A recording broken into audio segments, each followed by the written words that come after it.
fought again it, I only wish we'd won. I ain't asked no pardon for anything I've done. I hates this Constitution, this great republic too.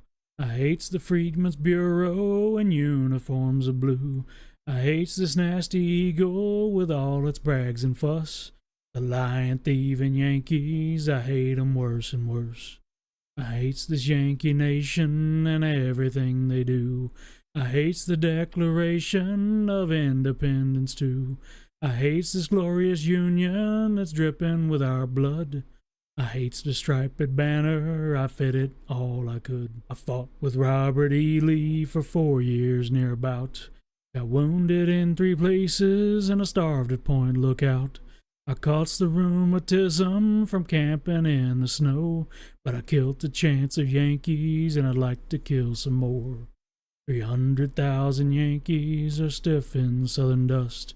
We got 300,000 before they conquered us. They died of southern fever and southern steel and shot. So I wish it were 3 million instead of what we got. I can't take up my musket and fight 'em now no more. But I ain't gonna love 'em, now that is certain sure. I don't want no pardon for what I was and am. I won't be reconstructed and I do not care a damn. I'm a good old rebel soldier, now that's just what I am. For fair land of freedom, I do not give a damn. I'm glad we fought again it, I only wish we'd won. I ain't asked no pardon for anything I've done. I hates this Constitution, this great republic too. I hates the Freedmen's Bureau in uniforms of blue. I hates this nasty eagle with all its brags and fuss. The lying, thieving Yankees, I hate 'em worse and worse. I hates this Yankee nation and everything they do. I hates the Declaration of Independence too. I hates this glorious Union that's dripping with our blood. I hates the striped banner, I fed it all I could. I fought with Robert E. Lee for 4 years near about. Got wounded in 3 places and I starved at Point Lookout. I caught the rheumatism from camping in the snow, but I killed the chance of Yankees and I'd like to kill some more. 300,000 Yankees are stiff in southern dust. We got 300,000 before they conquered us. They died of southern fever and southern steel and shot. So I wish it were 3 million instead of what we got. I can't take up my musket and fight 'em now no more. But I ain't gonna love 'em, now that is certain sure. I don't want no pardon for what I was and am. I won't be reconstructed and I do not care a damn. I'm a good old rebel soldier, now that's just what I am. For fair land of freedom, I do not give a damn.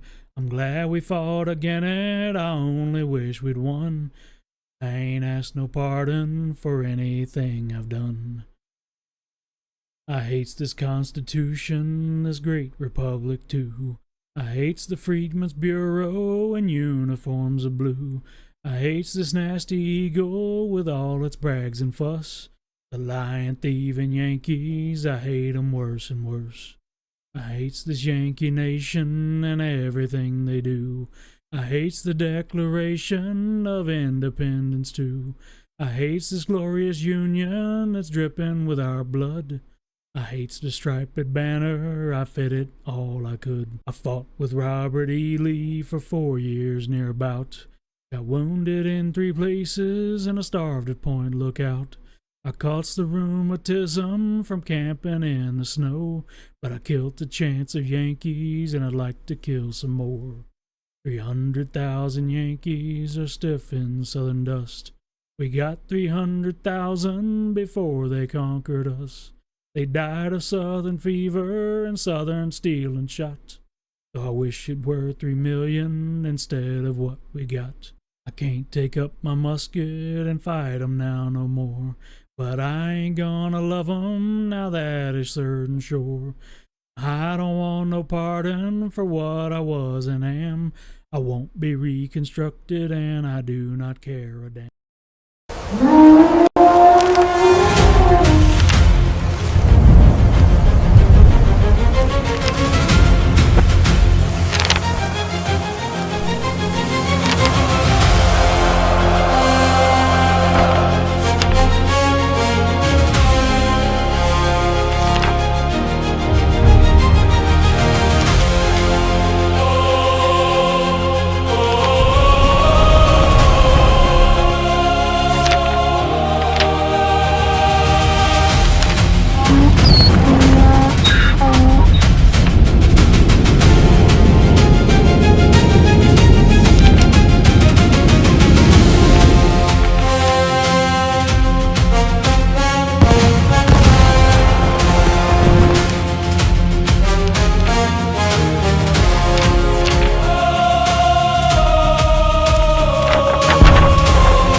Welcome, everybody, to the Great Object Podcast. This will be episode 7 called Dio Vindice, which means God will protect us.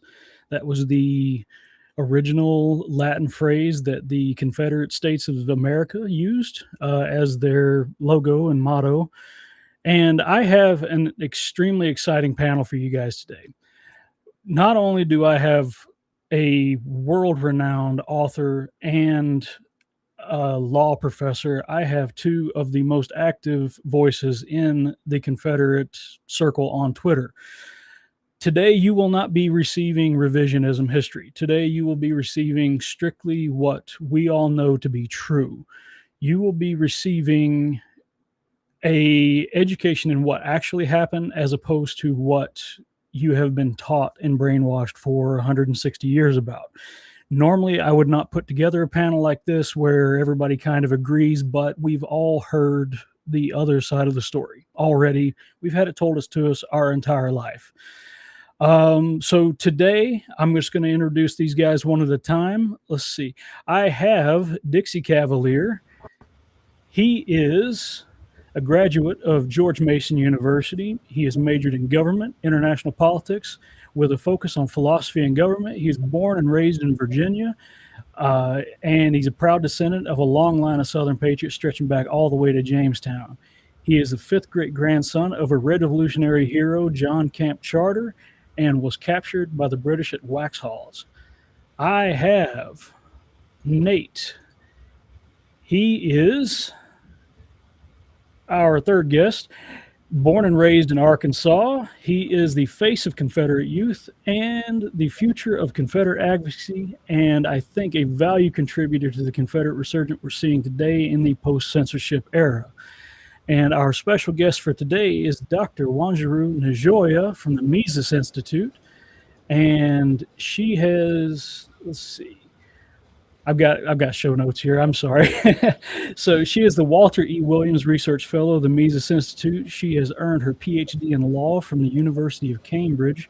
She's taught law for over 20 years in the highest institutions in the world, from Cambridge University to the London School of Economics, University of Exeter, the Queen's University of Canada. You can catch her many talks and lectures with the Mises Institute website and the YouTube channel. She is the author of Economic Freedom and the Social Justice, the classic ideal of equality in context of racial diversity in 2021, as well as Redressing Historical Injustice at Palgrave Macmillan 2023 with David Gordon, and Reconstruction Reconsidered, which is also a talk given with the Mises Institute channel and website. How are you, Dr. Njoya? Great, I'm good. Thanks so much for having me on your show. It's so great to be here, especially today we're remembering the day that Virginia seceded. Yes, right? it's Very special. it's amazing how the scheduling worked out on that, because I was originally shooting for Memorial Day, and then I was like, wait, that's so cool. Yeah. But, yeah. So, like, I just wanted to point out, normally I wouldn't put together a show like this where we all agree, because I really do enjoy a balanced conversation. But we've all been censored for so long about, like, if we're trying to defend our ancestors and show that they weren't evil. Most of them didn't even know why the war was going on at the time. So, what we'll do, I guess, is I'll just do my introductory segment, and then we'll just kind of go from whatever speaking order you guys feel like going in. And then after that, we'll just relax into a more general, like, banter conversation, as well as pulling up things from the chat. All right. So what we're going to do here is the edited version of this will also be what will both the edited and the live version will both be worth your time for the audience, because in the edited version, what we're going to do is, because of the subject matter, we're going to make sure each and every one of us are answering your questions in the chat, and we're going to have sources on the screen as well as pictures and everything else. So what I usually like to focus on when I'm talking about war history is what's called Thucydides' trap. Thucydides is an ancient Greek philosopher and economics thinker. He predicted the Peloponnesian War by about 100 years. In doing so, he predicted every war that ever existed, that would ever happen from that point on, because he showed that sorry, I'm stumbling all over the place today, but he showed that the two economic competitors would, looks like we've lost Nate. I'm sorry, I probably need a producer at this point, but he showed that economic competitors would always eventually go to war with each other. So if YouTube censors and deletes this, it'll be up everywhere else, but we know how YouTube is. All right. So let's see. Economic driver. I'm sorry. Let's see. Every war that has ever been fought was fought for economic reasons, and then they try to sell it through propaganda. And because when you try to say, hey, I'm wanting a bunch of people to get killed over a 50-mile stretch of water in Iran, that doesn't sound so well. So what they'll try to do is say, oh, we don't want them to have nukes, or they're a danger to somebody else, or something like that, right? So the American Civil War was no different. There's protectionism tariffs that were being levied against the South from the North, and what it was is called, like, we're talking like 1828, which is the Tariff of Abominations. The subject the South was basically becoming subject directly to the North, and then they would build roads and everything like that with those tariffs, but they wouldn't build them going to the South. So the South was largely cut out of the equation, but they were having to pay for everything.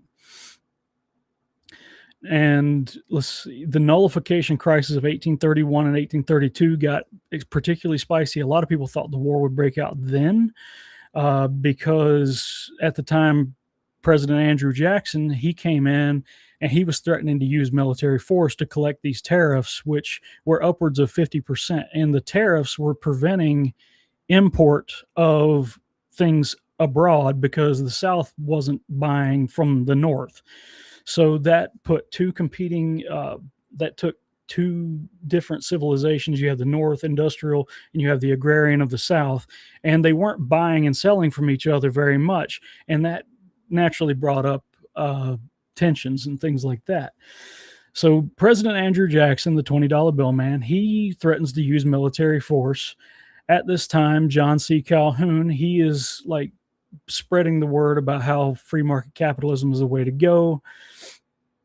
And he was basing everything on Marbury versus Madison, which shows that anything that is repugnant to the Constitution was null and void. But the federal government didn't want to follow that. Andrew Jackson is famous for saying the court has made their decision, let them enforce it. Okay. He wasn't going to obey the court no matter what. Abraham Lincoln was not much different at all. Now, the struggle between the federal and state authority culminated in the Tariff of Compromise, and that was negotiated by Henry Clay. I believe that was 1833. That got the tariffs from 50%, and it just slowly started to walk down. But here comes federal power grabs again, and in 1861, you had what's called the moral tariff, okay? And that took those wheedling down tariffs and put them way back up to where the South was again paying unbelievable sums of money and getting almost nothing for it. Now, if we move on to other wars in history, we have other examples of Thucydides' trap being proven right again and again and again. You have the 30 Years' War in Spain, where they needed to maintain their trade routes and silver mines and things like that. But as most of us remember, the 30 Years' War was fought over Protestantism versus Catholicism. But the fact is that all these European powers, they were economic competitors, but when they were united under one church, they couldn't go to war with each other as easily. So when the Lutheran split happened and you have all of a sudden you have Protestants versus the Catholics, they're like, oh, that's a great way to sell it. We can go to war with this and we can, just protect our trade routes and go with the economy, right? Now, Genghis Khan, some people think I'm joking when I laugh and say that he was the greatest libertarian of all times. He was trying to open up trade routes with all of his neighbors. And the only reason he ended up killing enough people to cool the earth by 2 degrees, as it said, is because they killed his caravan, right? So he was like, okay, maybe it was a cultural misunderstanding. So he sends another caravan. He sends even more furs, silks, all that. He sends, this time he sends 2 of his delegation, and he sends a Muslim translator. They kill the Muslim translator again.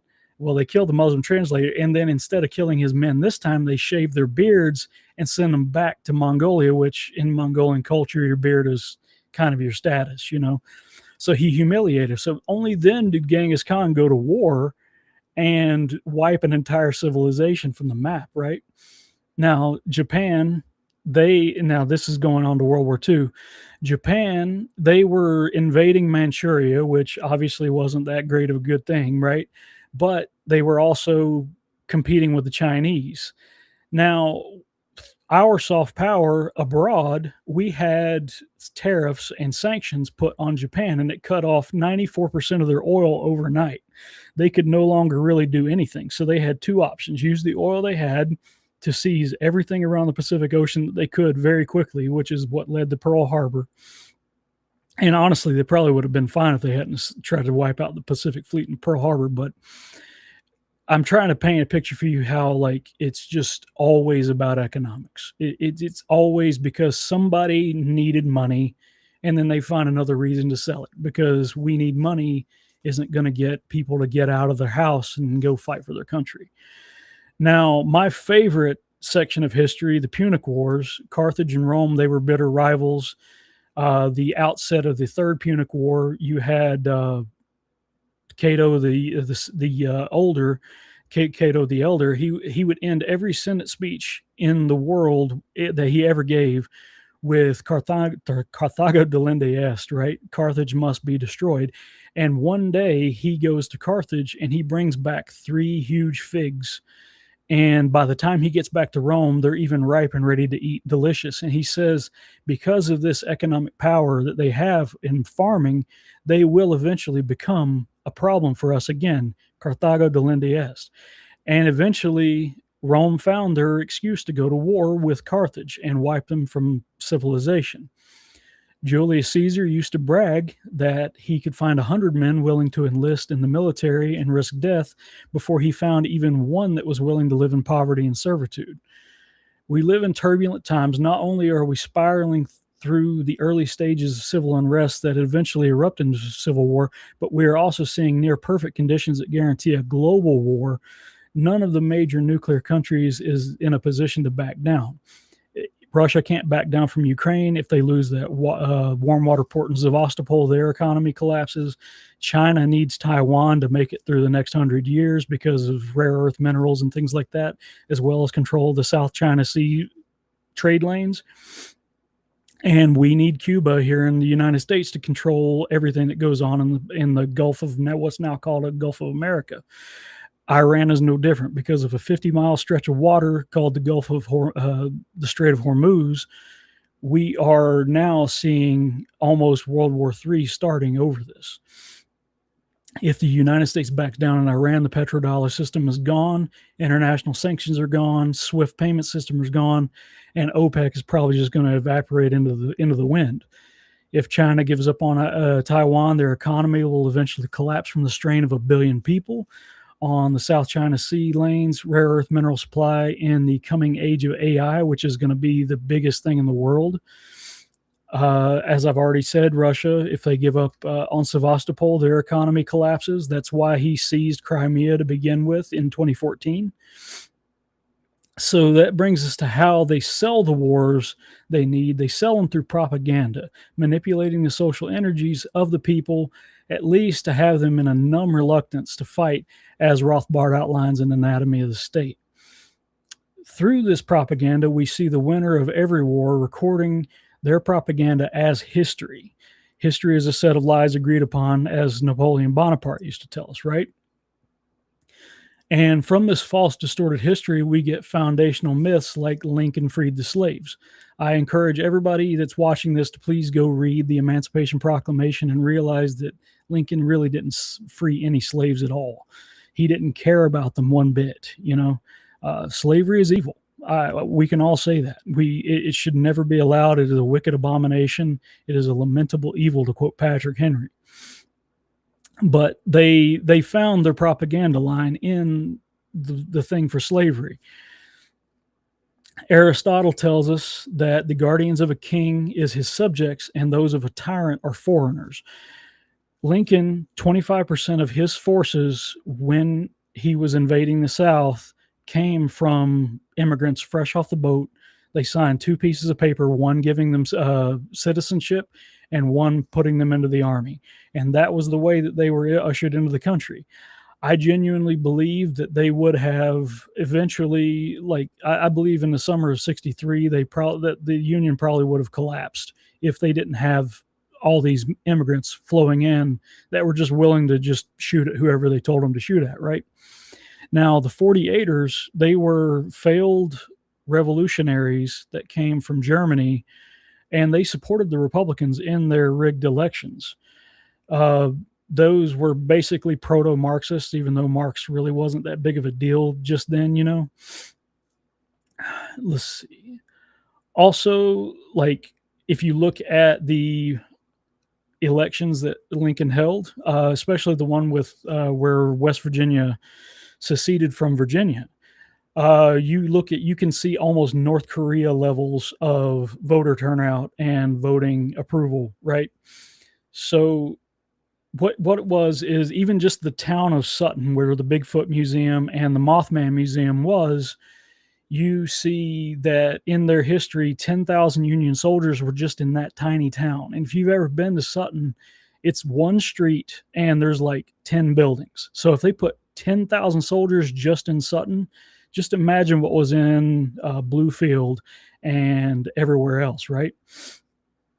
So the vote passed with near North Korea level approval rating of 95% in secession from West Virginia, the secession of West Virginia from Virginia. 19,000 votes were 19,189 votes were cast, and only 781 were a no vote. And that is with an abysmal 30% voter turnout. Okay, like it was a North Korea style election. Now, the reason Lincoln moved into West Virginia as strongly as he did is because of West Virginia coal. Again, we're rooting this back to economics and Thucydides' trap, right? So you have the coal mines in West Virginia, which everything was steam powered back then. Everything needed coal. Everybody heated their houses with coal. If they didn't have West Virginian coal, the northern economy, the industrial northern economy, would have collapsed. And that's why you had such strong military occupation there. And even still, it was just a border state. It wasn't declared for the North or the South. It was part of the Mason-Dixie setup, right? There are too many economic points to list in just a short segment. Now, I just wanted to quickly go through that, and of course there will be sources on the edited version as well. But that's pretty much what I had for an opener. So, like, which speaking order would you guys like to go in for your segments? Oh, hang on, my bad. I had y'all muted. My bad. Sorry. I'll volunteer to go first. Yeah, I don't mind. All right, Dixie, you're on the floor, brother. Go ahead. All right, great. Well, yeah, thank you for inviting me. I'm happy to be here to speak with you all this afternoon. Had an exciting day. Just actually filled out my application for the Sons of Confederate Veterans this morning, which I very much encourage anyone listening. If you think you have a Confederate ancestor, if you know you do, get out there, put an application in. I put it off for a shamefully long time, but it's something that it's important to do, especially now. But yeah, with that said, my name is Zach. A lot of you guys know me as Dixie Cavalier on X, also known as Jeb Stewart's Ghost. As you mentioned, I'm a proud native Virginian. I was born and raised here in the Old Dominion. I graduated from George Mason University, studied government, international politics there, and had a focus on the philosophy of government. Really, I describe myself as a Jeffersonian through and through when it comes to my political ideology. I have deep family roots, go all the way back to Jamestown. Very, very proud of that. And what really kind of got me started into the whole, taking care of the cemeteries, going out and honoring our ancestors' graves, and trying to protect the monuments and stuff was what's been commonly known as the American Kristallnacht 2020, where all the statues started coming down, being vandalized, gravestones torn up, just complete and utter disrespect for our Southern heritage, for our ancestors and their way of life. And I just couldn't countenance them, bashing them and making it seem like they were evil folks when, everything from how I was raised, all the stuff I've learned, and, it's just completely counter to that. So anyways, I signed up and joined the Jeb Stewart Camp 1343. We're getting ready for Memorial Day services at Huguenot Springs Cemetery. While I was there this morning, we actually looked at some ground penetrating radar and learned that they have, there's about 150 soldiers there that are buried that have been previously not known. We got 2 new headstones installed there. So yeah, really happy about that. But kind of for my introductory segment here, I thought I would focus a little bit on one aspect of the Southern tradition that I see a lot of value in, and something I think has been lost in modern society. And I guess to kind of illustrate it, I'll go into a little bit of my lineage. So as you mentioned in the intro, one of my descendants is my 5th great grandfather, John Champ Carter, and he's from the Carters, the first family of Virginia, the Carters of Shirley Plantation, of Blenheim, Robert King Carter, all those guys. And he was the son. He was the grandson of Robert King Carter. He was a Revolutionary War officer, and he was an ensign in the 7th Virginia, later a captain in the 1st Continental Artillery. And he was wounded at the Battle of Waxhaw and taken prisoner by the British and spent 3 years in captivity. He came from a very illustrious, wealthy family, but when he came back from the war, he was in bad shape. 3 years in captivity will do that to you. There's some sources saying that he had gambling problems. What's clear is he wasn't handling his money very well. And so his father, Edward Carter of Blenheim, actually took it upon himself to make sure that the inheritance went not directly to my 5th great grandfather, Jonathan Carter, embarrassingly enough, but he did make sure that it got passed down to my 4th great grandfather, William Fauntleroy Carter, and his wife and grandchildren, my descendants, which is actually a really good thing because it enabled them to continue the family line, and his grandchildren did go on to do quite great things.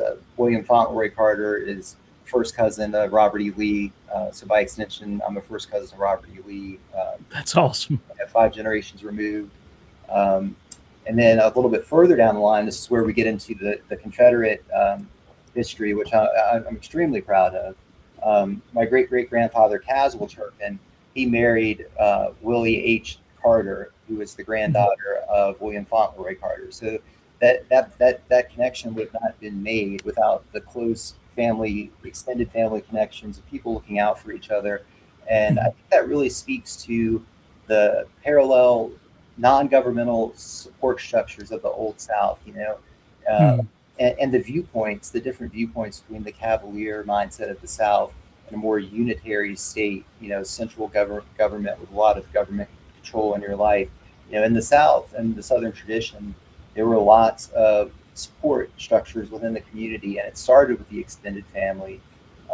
Also included the church. They called it the parish back then, the parish vestry, civic organizations, fraternal organizations, unorganized militia. I mean, really, most of the counties in Virginia back then had unorganized militias, and they elected their own officers. So men in the community had a chance to get out and take the measure of each other, right? To see, is this a guy of good character? Is this somebody I'd want to lead me in war? And there was a lot of fellowship, fraternity. They got together. There was lots of drinking at the musters and that sort of stuff. But it really did serve a practical purpose in helping the community support each other without getting the government involved, which I think is a common theme of the Southern tradition.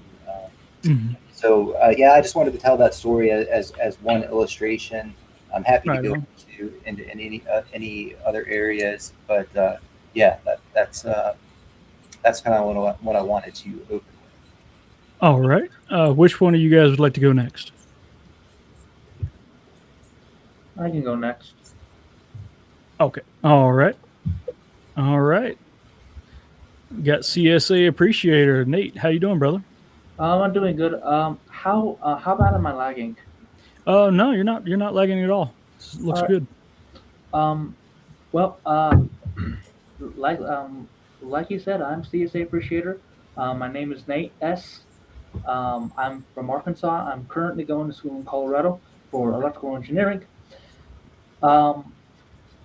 So my parents are both Southerners, but they're also very anti-South. In fact, if you want to ask do they know if this if about my account or whatever, the answer is no. Do they know if I'm going on a podcast today? The answer is no.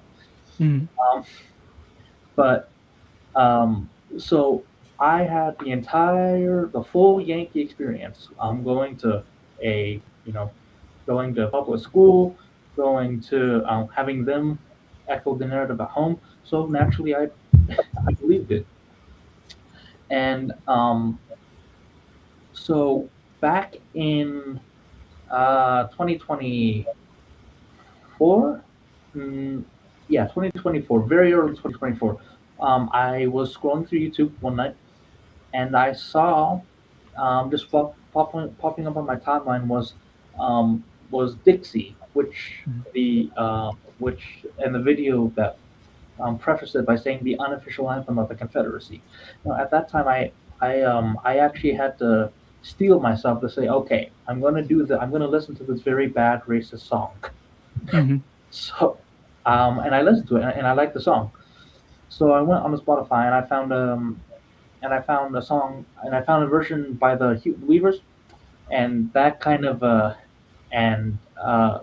became my whenever I was feeling particularly angry, right? Whenever I was feeling particularly hateful or something, I would play that song. It's like, well, it's a song I hate, whatever.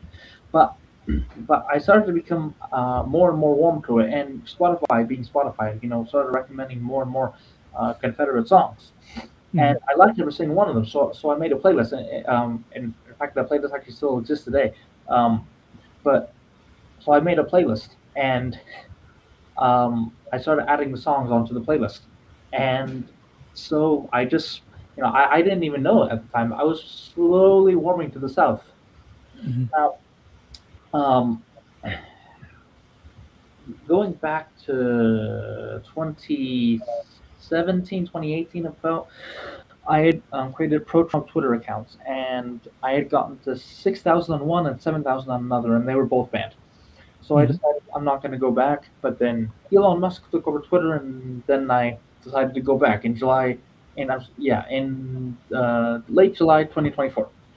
And so I made an account, and I thought, okay, I'm going to make this a pretty big account. This is going to be a pro-Trump account. And if you actually go back to my very first tweets, like my very, very, very first ones, they're all just pro-Trump. Mhm. And um, I decided to put pro South in Mhm. my bio because why not? I had been warming up to Mhm. it anyways, and I mean, I was, from the South and all that. So Mhm. my first follower was a bot, was a one of those sex bots. But my Mhm. second one was actually New Jersey flaggers. Uh, Uh, they took a chance on puny one follower me, and they're only following like 700 people. They have 4,000 followers. They took a chance on me, and Mhm. I was amazed. So I started really actually becoming serious about this. And Mhm. as they say in the Dr. Seuss book, the Grinch's heart grew 3 sizes that day, towards the Confederacy. And but then I started looking into it, and I'm like, okay, well, what, maybe I can just pretend because I know it's still wrong. But I started looking into it, and no, it's not wrong. The Union lied about everything, Mhm. and I started winning arguments against seasoned historians, against these historians with degrees on Twitter, and it just became a positive feedback loop. And Mhm. at the beginning, whenever someone was starting to make a good point, I would run to my followers and ask, "Hey, can you help me? I don't know what to say here." Now, many of those same people run to me when, because if I can say anything about myself, I'm a quick learner. So, Mhm. and it's just been up and up from there. Mhm. And I yeah, I mean, I'm still living with my parents. I still don't have like a single Confederate flag at home because they won't let me have one. I don't have basically anything. This shirt I basically got online using my own card, Right on. but that's it. So, but but as what should I call you? Appalachian Liberty? Appalachian, but yeah, I'll throw an Appalach if you say Appalachian. I'm sorry. Yeah, I'm sorry. It's okay. But Appalachian. yeah, Appalachian. my name's Travis. Y'all can just say Travis. All right. I'm pretty much out and proud about it. Like the thing is like when I came up and started realizing that Lincoln and all his propaganda was false, like what it was is my mom, she's really into genealogy, and she pointed out that one of our ancestors fought for the South. And I was like, wait, we never owned slaves. Like, we're too poor. Like, none of my ancestors owned a single slave, right? So I was like, okay, so maybe there's more to this. Let's read into it. So my ancestor, Leonard Dryman, he got his arm blown off, his left arm blown off at Jackson, Mississippi, and he got left in a swamp to be like basically slowly consumed by bloat flies, right? And then he is finally found by some more physicians and they take him into the hospital, but then the battle lines change and he ends up like getting captured by the Union as they take control of that hospital. And one of the doctors comes in and just pours turpentine on his arm, and he said it about near made me crazy. So then he ends up healing up a little bit and he escapes with the help of a Union doctor, believe it or not. The doctor gives him a bottle of brandy and then they slowly make it across the picket line and then get back to the Confederate side. And my ancestor, my fifth great grandfather, he ends up dying of fever before he even gets back home. But like the guy he helped escape made it back home and told his story. Dr. Njoya, would you like to go next? Yeah, thank you. Thanks so much for inviting me to be in this discussion. It's such a great thing to do on the day that commemorates the secession of Virginia. So I just want to pick up for my segment, I want to pick up on the theme that I think all of you have touched on, and that's the idea of the propaganda that is told about the South. So maybe I came at it from a different perspective because I never had a time when I thought this propaganda was true because I didn't have to go through this propaganda in school. I think that's what makes a lot of people believe it, because if that's what you're taught at school, if that's the history you're taught at school, you'd have no reason to doubt it. And I actually think that's quite healthy in a way. You don't expect, at least when we were at school, those of us of a certain age, you don't expect children to just be doubting everything the teachers are saying. They're there to learn, and there's a kind of natural assumption that what you're being told is true. So I think that explains why a lot of people grew up being fed a lot of this propaganda.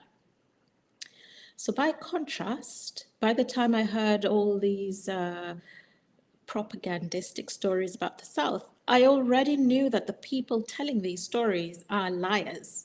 So I would have had no reason to believe them. You know, I'm just drawing that contrast because I think when you're at school, your default is to believe what the teacher is telling you. Whereas by the time I heard all these stories, I already knew what was true, and I already knew that these people telling these stories are liars. So how did I know that they were liars? It's because they tell the same types of propaganda. At the beginning, Travis, you talked about the propaganda of war. And I like that you gave examples of many different wars, because it's the same type of propaganda for all these wars. And all of it has one goal, which is to justify power and to justify control. And once you've heard the propaganda for one particular war, you start to recognize the pattern. So I think that's how I recognize the pattern of the stories being told about the South as being obviously untrue. And just to give you an example, I was coming at this from England, from the UK, where they tell the same stories about the British Empire. So they say the British Empire is founded on slavery. The British colonizers went everywhere, and there were just these evil people who were raping and pillaging and never did anything good. They tell all these things that I knew were not true. I knew they were not true because I grew up in Kenya, which was a former British colony. So I knew that what I was being told was not true. And that's even without necessarily, I'm not a historian by background. I think, as you said in the introduction, my academic background is in law, but I already knew that what they were saying was not true. So that's how I really got into this, was in trying to counter that propaganda, trying to argue against the destruction of historic monuments. You know, people say all these monuments are there to show white supremacy and racism, and they've destroyed monuments. It's not just in the American South, but across Canada, Australia, New Zealand. They are everywhere, these Marxists. So that's really how I got into this, was trying to counter the destruction of Confederate monuments. And then one thing you find people trying to do, the destroyers, is to tell lies about the people whose monuments they're destroying. It's not that they care about them, it's an excuse to destroy them. So like, oh, we're going to destroy this monument because this person was a slaver. And so that's how I got into reading about all these people that they're trying to destroy, so that you can just counter them and tell them that's not true. And speaking of propaganda, I also wanted to mention John C. Calhoun, because really, I think that explains a lot of the things that Calhoun said about slavery. He was trying to counter the propaganda. This was in a time when New England, Massachusetts in particular, Charles Sumner being the leader, was just telling lies, basically, about slavery in the South. And a lot of what Calhoun said should be seen in that context. I think sometimes people give the impression that Calhoun just, I don't know, he just loved slavery, and so he just decided he was going to go and start defending it. That wasn't what happened. He was trying to tell the propagandists that what they were saying was not true.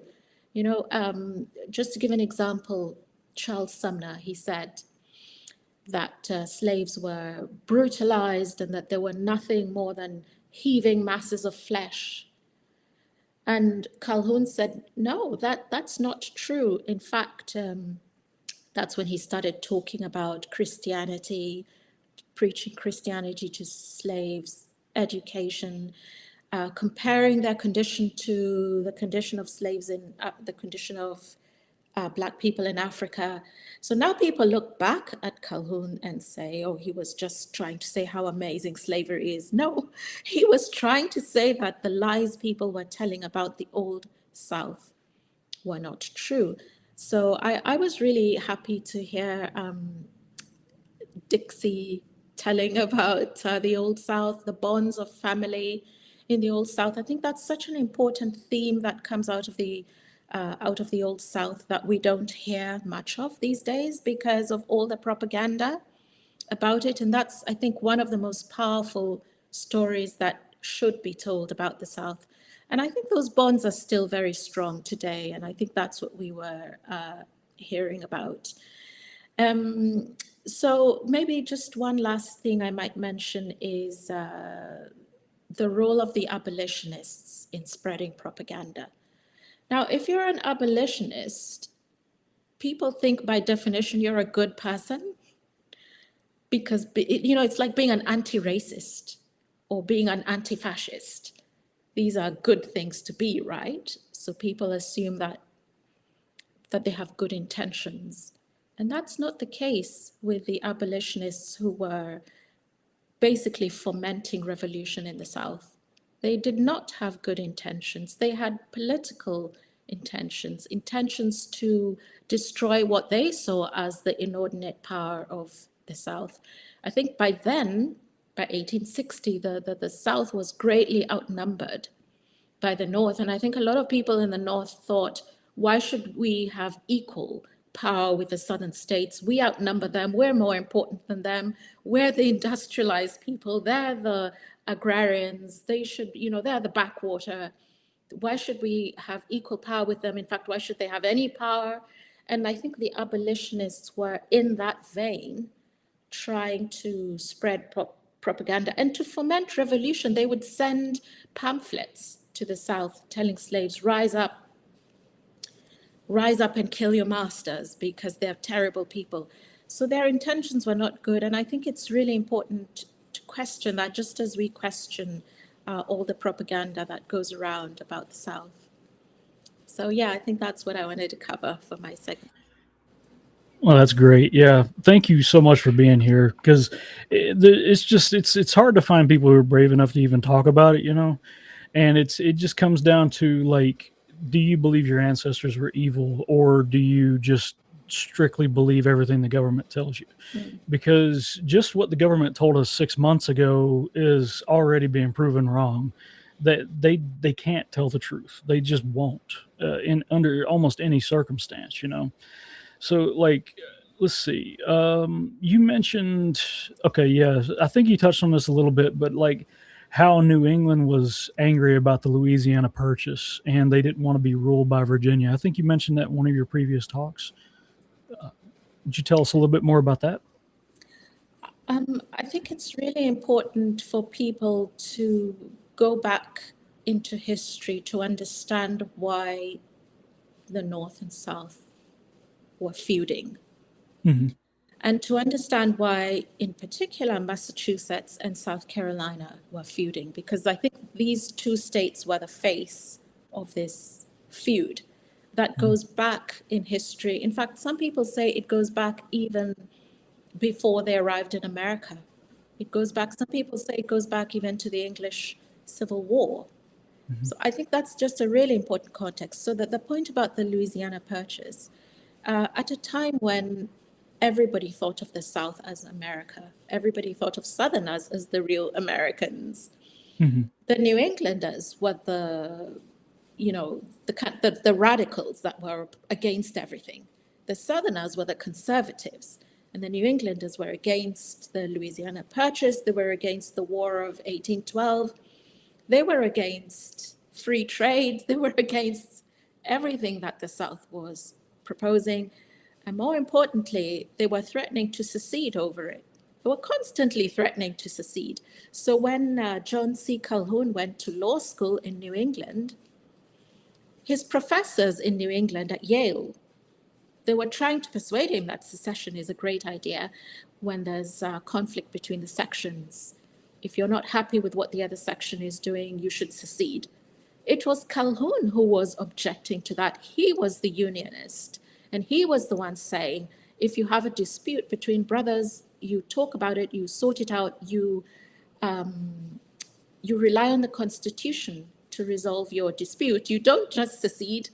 So people say, oh, the South, they were the ones that wanted to secede. In fact, at the time, it was the opposite. There was nobody at the time saying secession is illegal, secession is unconstitutional. On the contrary, Connecticut and Massachusetts were the ones frequently saying that they're going to secede if they're not happy with what the South is doing. So I think that's just a really important historical context in understanding this feud. Yeah, I think if you look at like what Robert E. Lee said, he was against secession, but he was going to stick with whatever Virginia did because he believed Virginia was his country and that it was just a member of the United States. Now, one thing I've seen you post about quite a lot is the Lion of Atlanta. I haven't been able to look up what that is. Can you tell us more about that?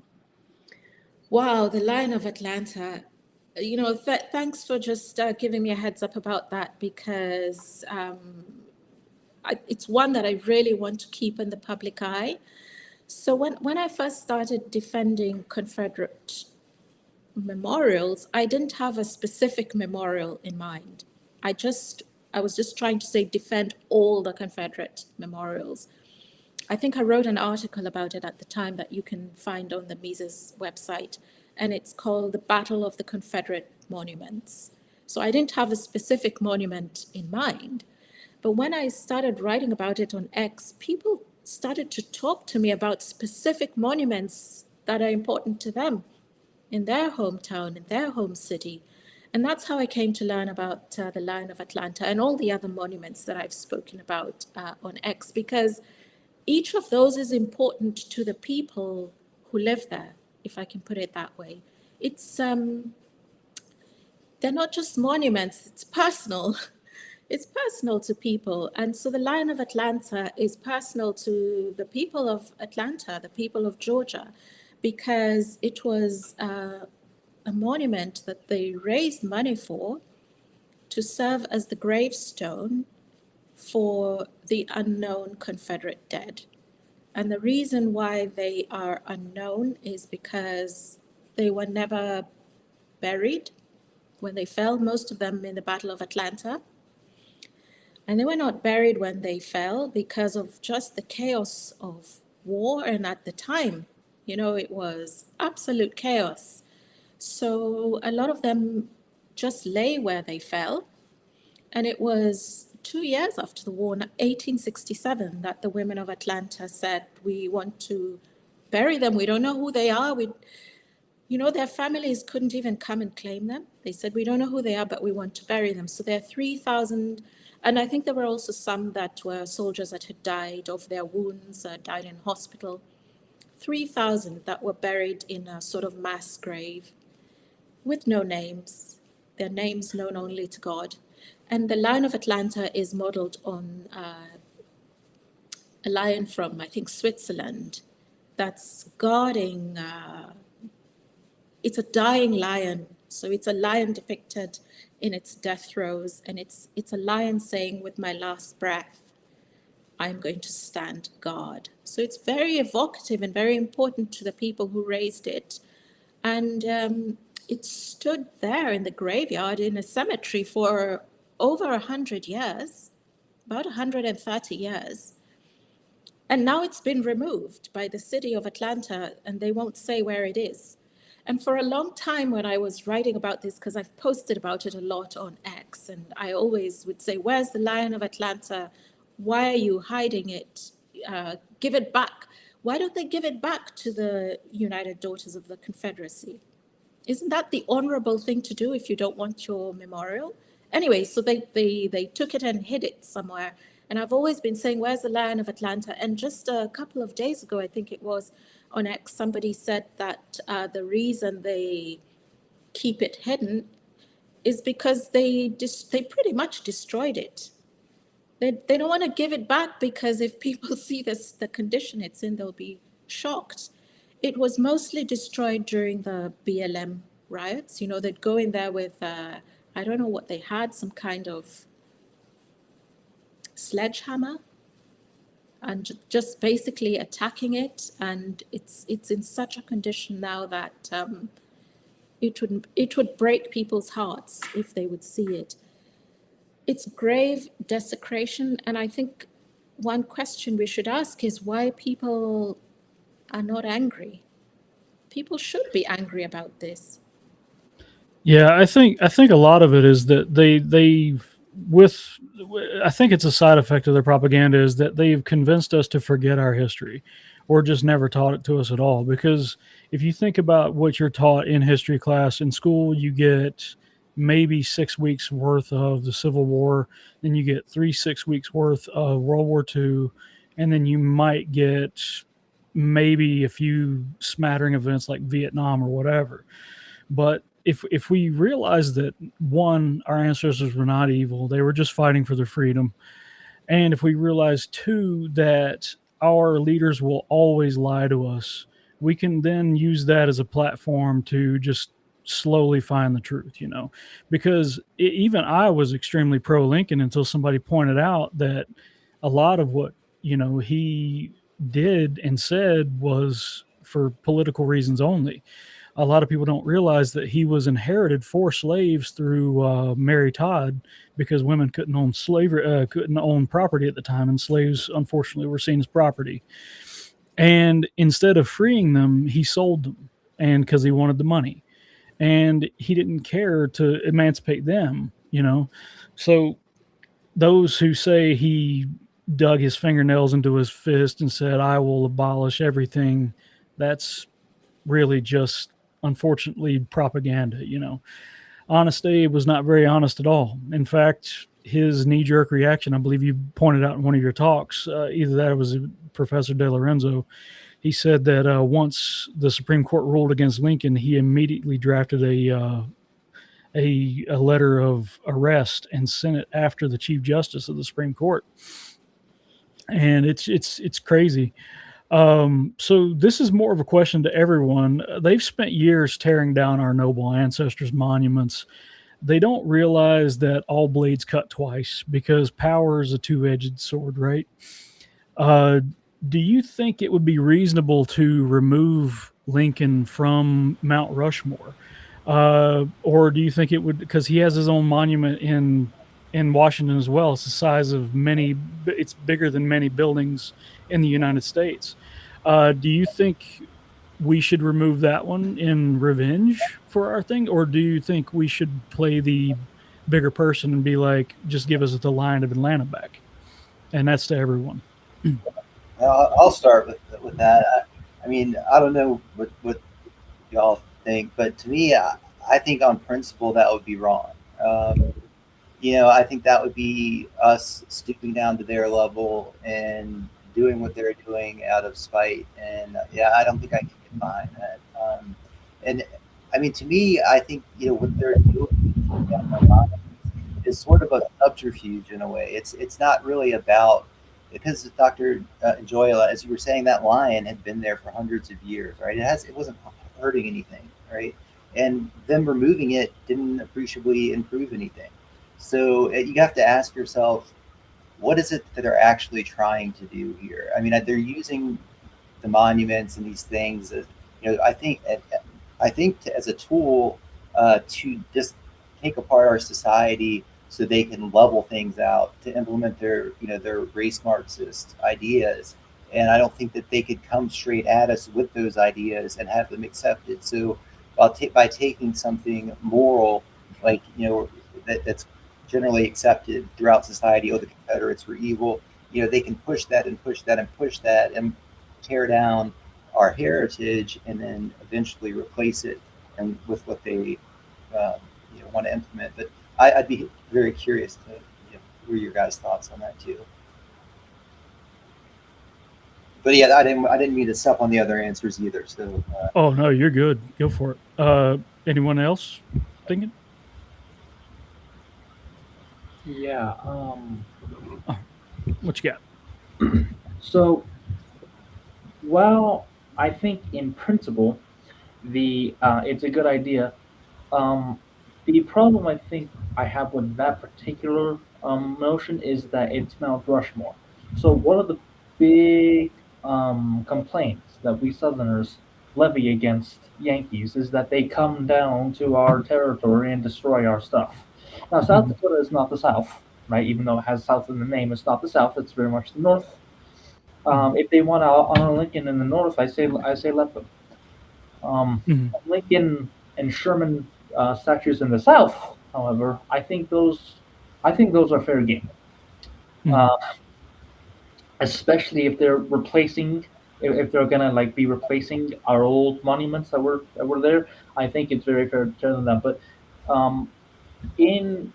yeah, Washington D.C., South Dakota, that's I mean that's their territory. One of the great things about the South is that it doesn't tell other people how to live. Unlike of course many people in the North. So I would say no to that. I would say no on the. I would say yes on the premise, but no on the actual specifics of your question. It kind of gets back to local control in a way, right? Like that you don't want it to be something where it's a national dictate of these monuments want to go. Leave it up to the people who live around there where it means something to them. Don't come where somebody else's neck of the woods is and start telling them how they're going to live, because that ain't going to float. I agree completely. I'm glad you guys answered that way. How about you, Dr. Njoya? I agree with what everyone has said, and I just want to add that Stone Mountain is under threat. And I think that before we even worry about what's happening at Mount Rushmore, we should rally behind the people trying to defend Stone Mountain, because it has been in the sights of the destroyers since the summer of George Floyd. They were openly saying that they're going to dynamite it because they said it's a racist mountain. And now they are trying to put up, I don't know, some kind of placards They want to say, here stands a racist mountain. You know why they do that? This is exactly how they targeted the Lion of Atlanta. They chip away at it and until it's in a condition where they can say, oh, look how destroyed it is. We better dynamite it for its own protection.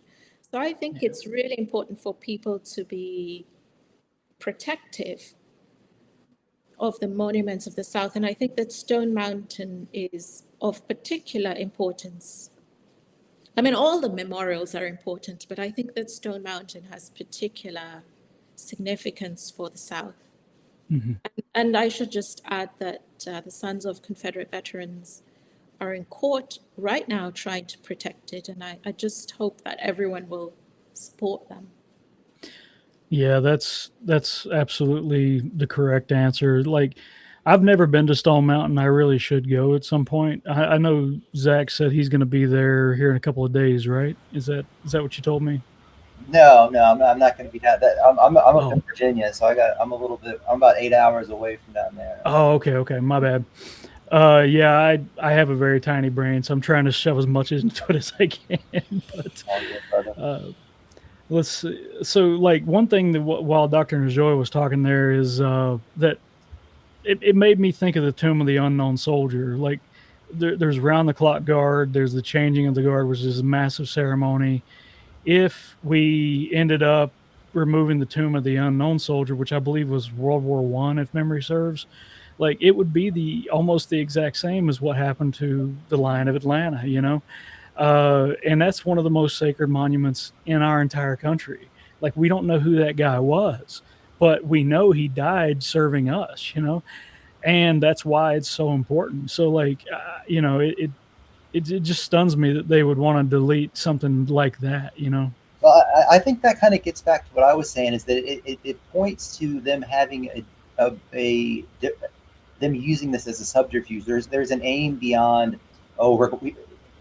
this false assertion, we want to just correct history. It's a history debate. You know, it's not about history at all. It's about them attacking us now and putting their ideas in place of what has made this country great, in my opinion.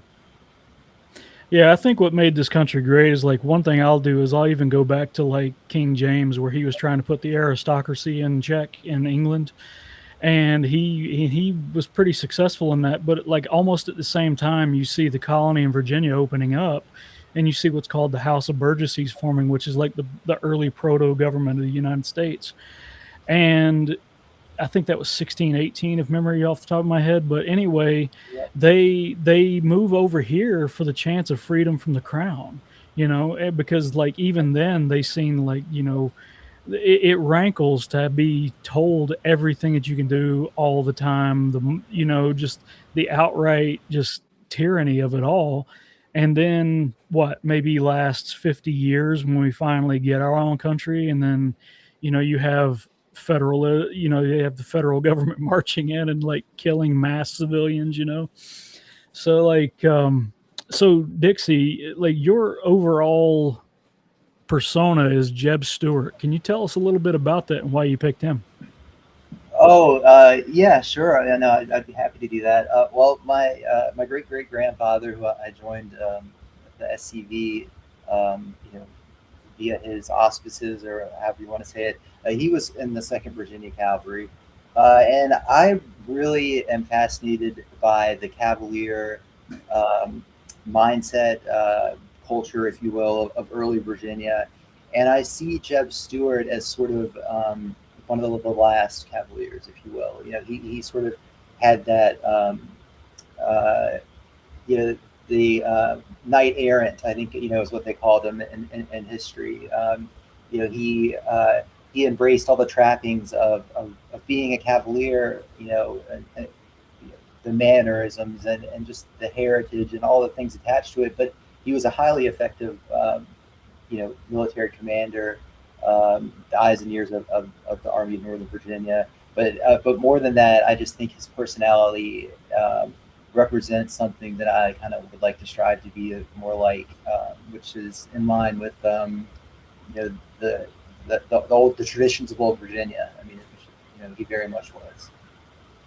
Yeah, like, that's one thing I like to tell people about history, is that it's once you start studying these people and how awesome they were, once you realize that your ancestors had badassery flowing in their veins, that you start to be affected by that. Like my ancient ancestors, Robert de Volibus, he helped William the Bastard at the time, not William the Conqueror because he became that later, but William the Bastard came over from Normandy. Oh, so you And got Northern blood in you, huh?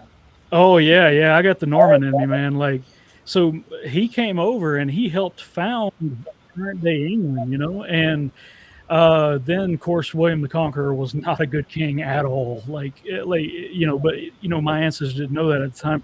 So he becomes a baron, the first Baron Wells, and then during the War of the Roses, the seventh and eighth Baron Wells, they were executed on the orders of Edward IV.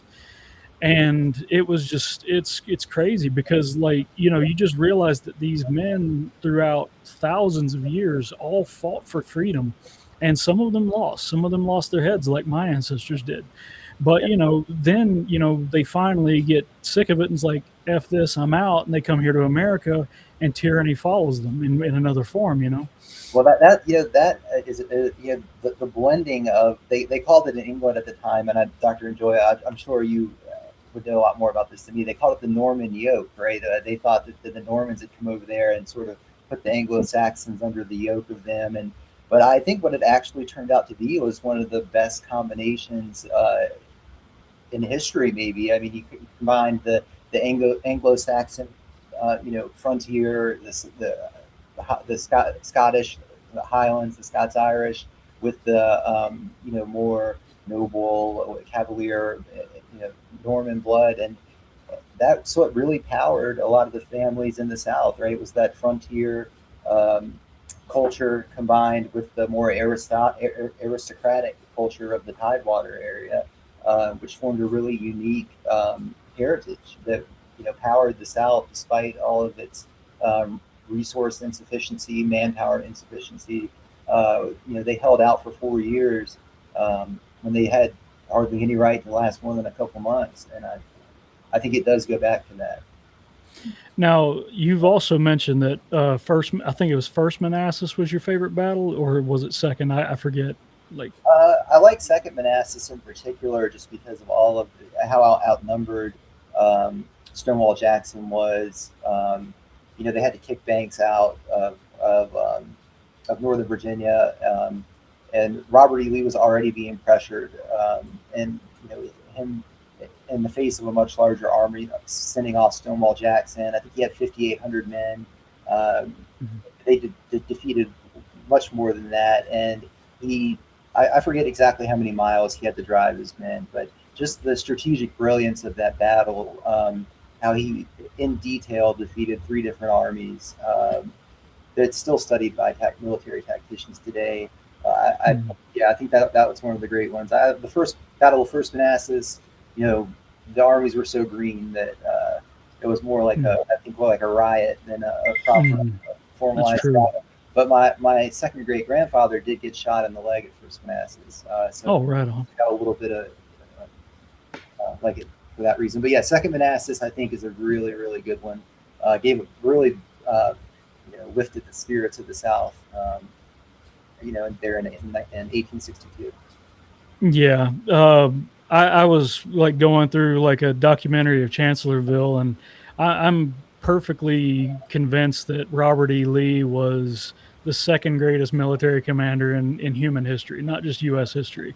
Of course, I'm a major fan of Hannibal Barca and the Punic Wars because he just walks into Rome and sits on their couch for 13 years and they can't do anything about it, So that's why I consider him the greatest. But now, let's see, Nate, you as Gen Z, like, do you see that they have any reason to not flip the table in the current system? Because, like, I'm really refreshed looking at younger people because a lot of you guys aren't buying it. Like you realize that we're being dealt a terrible hand. Can you think of any reason for Gen Z not to flip the table on what we've got going on? Like, what do you mean by flip the table? Like to kind of abolish the current government type system and maybe just like I don't want to talk about like a hard revolution because like the last thing we need in this country is a civil war. We don't need to be slaughtering each other because like even if the supply chains alone collapse, we're probably talking about 200 million dead, and that's just not an option in my opinion. But like how do you see Gen Z affecting the future? Let's phrase the question that way. Well, I think that I think first of all that we are headed for a silver lining. A silver lining.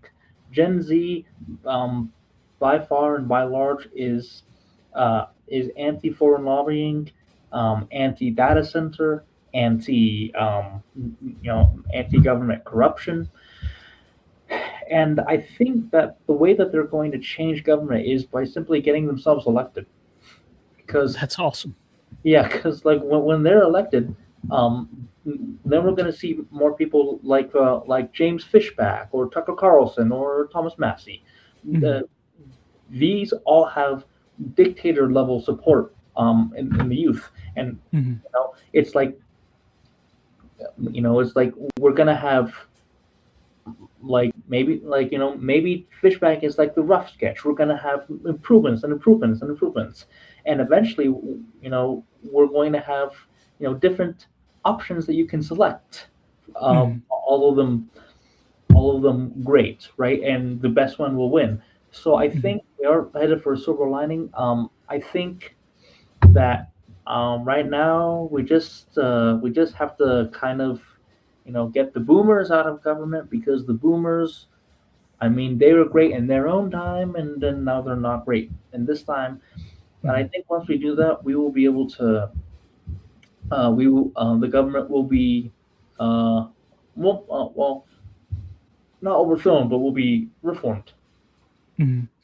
That's great. Yeah, because like I'm really hoping that there's a peaceful solution to this. Because if you just go in and look at the detail of like how these battles happened, like my ancestor, my fifth great grandfather had his left arm blown off, and he was just left there to die slowly in a swamp because they took the hospital that he was laying in, and then they just moved the hospital and left him laying on a blanket in the middle of the swamp. And a swamp is a dangerous place, even if you're perfectly well, let alone if you have your arm blown off or something like that. Now, let's see. I've already got that one.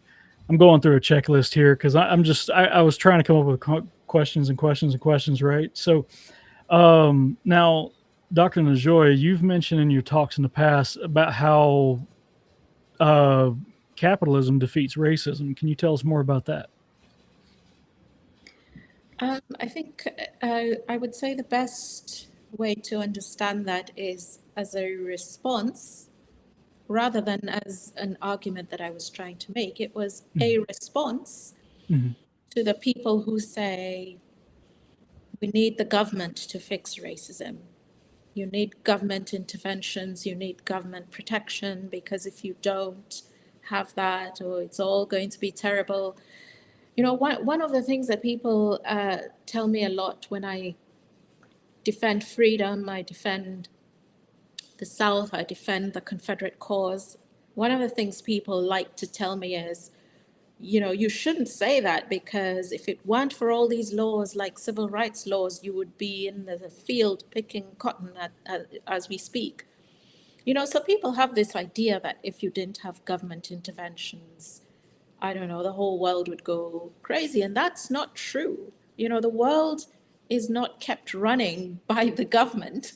The world is kept running by people. The government is meant to be our servant. It's not our kind of oxygen that keeps us alive and keeps us breathing. So when I said capitalism defeats racism, I was trying to push back at those types of people. So I'm against the civil rights laws, all of them. I'm against the Civil Rights Act of 1866. I'm against the Civil Rights Act of 1871, the Civil Rights Act of 1864, and all the little ones in between. And so one of the things that people say is, oh, you need those because if you didn't have them, there'd be all this racism. And so my message is really, racism is not defeated by the government. It's just defeated by voluntary exchange. Capitalism is voluntary exchange. And on this point, I think the best reading, if anybody wants to look this up, is Walter E. Williams' Race and Economics. It's a great book because he talks about the Old South. So the Old South, and maybe this links back to something that Dixie was saying earlier about the Virginia Cavaliers and the Virginia aristocracy. The Old South was not an egalitarian society, like where, you know, nobody believed that people ought to be equal, but it also was not a racially segregated society like you found in the North. It was a hierarchical society. So you had all these hierarchies and these status distinctions. You know, at the time you had slaves, you had slave owners, you had farmers, you had people working on other people's farms. So you had all these status distinctions, but you didn't have like racial segregation trying to keep people apart. And this is the context Walter Williams talks about Black people that owned property, Black people that owned their own businesses, Black people that became really quite wealthy in the society at the time. There were even free Blacks who owned slaves. So in 1860, just on the eve of the war, Black slave owners owned about 10,000 Black slaves. So we're talking, and there was no kind of law to protect, I don't know, anti-racism or whatever you want to call it. And often, may I just add, when people say racism, what are they talking about? Nonsense. You can't even get them to pin down what they're even talking about. So saying that capitalism defeats racism, my point was, you don't need government interventions, you need liberty, you need free people, because that's what capitalism is. It's free exchange and private property ownership. So you need laws to protect private property, you need laws to protect freedom of contract, freedom of association. And that is what helps people to thrive. And Walter Williams, he's got all the evidence for people who need evidence. And I mean, empirical evidence. He's got it all in the book. And the message that he writes in the book, he says, the free market has always been a friend to Blacks, just as the free market, I mean, it's a market. It doesn't care what race people are.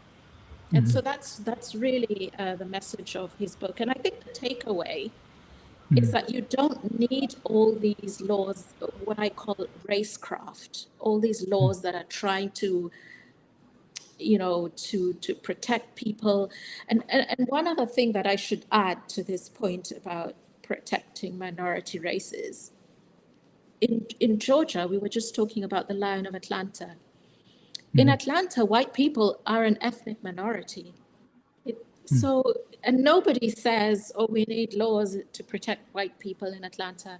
In Georgia, white people are now 48%. That's a minority, but we never hear people saying we need laws to protect white people in Georgia. So they don't believe their own rhetoric, because if they believed it, that's what they would be saying. They'd be saying, how do we protect white people in Georgia, which they never do. In fact, oddly enough, they still call them white supremacists, even as they destroy their memorials.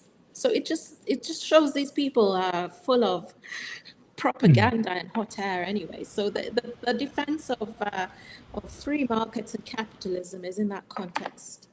Yeah. It's when I first started this, a quote that hit me like a thunderbolt. It was by Patrick Henry. He said, "Guard with jealous attention the public liberty. Unfortunately, nothing will preserve it except for downright force. And when you give up that force, you are inevitably ruined." And that's why I started the whole Appalachian Liberty thing, because like I am for gun rights for literally everybody. The only way to maintain a status of liberty and freedom and peace for everyone is that everybody is armed. The reason this show was named The Great Object is because of another Patrick Henry quote. He said, the militia is our only safety. We can have no security without it. The great object is that every man be armed. And I believe that to the core of my being, to the marrow of my bones. It doesn't matter if you're black, purple, whatever. I don't care. Like, everybody needs to be armed. Like, I don't know if you guys know who Maj Touré is. Walk up to him with a pair of chains and say, "You're my slave now," and see what happens. Like, he's the ultimate gun guy, you know. And he's gonna be like, "No, I'm not." You know what I mean? I would say that, I agree with you 100%, but I think a prerequisite for everybody being armed is that we have a high trust society. Yeah, And without that would be nice. Things aren't going to work out. But I don't think we can get there with getting back to what Dr. Njoya was saying.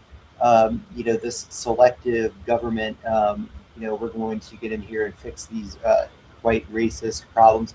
And I think that there's an implication when they come, Dr. Njoya, I don't know if you feel this or not, but when they say that to you, like, without these laws, without the government, you wouldn't have X, you wouldn't have Z. It's like they are implying, I think Bush said it, it's the soft bigotry of low expectations, right? Like, oh, if you need our help, or else you wouldn't get there. And it's like, you realize what you're saying to this person, right? You're telling them you can't do it without us, without the government. Like, you need us to save you. And that to me, that's more racist than anything. I mean, yeah, that's just my take on it. Exactly. The point you're making about high trust society is really important because, if you say everyone should be armed, well, some of those are criminals.